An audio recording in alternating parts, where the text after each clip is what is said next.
రైతు మిత్రులకు నమస్కారం. ఈరోజు మన టాపిక్ వచ్చేసి ఏసంగిలో పండించే మక్క. ఇది చాలా రకాల కంపెనీలు ఉంటాయి. సింజెంటా, అడ్వంటా, బేయర్, జినోమిక్స్, ఇట్లా చాలా ప్రసిద్ధిగాంచిన కంపెనీలు ఉన్నాయి. అందులో ఒక రకమైన కంపెనీ మన ఇప్పుడు బేయర్ కంపెనీ గురించి మనం డిస్కస్ చేయబోతున్నాం. ఇందులో చాలా రకాలు ఉంటాయి, కానీ ప్రస్తుతానికి మా ఏరియాలో అయితే ఈ 3 రకాల విత్తనాలను చాలా బాగా కొనుగోలు చేస్తున్నారు. అందులో ఒకటి 9217, మరొకటి 9120, మరొకటి 9247.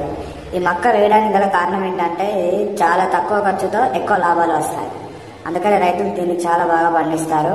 కావున దీంట్లో నేను మీ అందరికీ చెప్పబోతున్నది ఏంటంటే ఈ మూడిట్లో ఈ బేయర్ సంబంధించిన కంపెనీ యొక్క మక్కలో ఏది బెటర్ అంటే 9120 చాలా బాగా లాస్ట్ ఇయర్ చాలా బాగా వచ్చింది. కావున రైతులు దీన్ని ఎక్కువ కొనుగోలు చేస్తున్నారు. దీన్ని మీకు యూజ్ అవుతుందని దీని యొక్క పంటకాలం వచ్చేసి 120 రోజులు.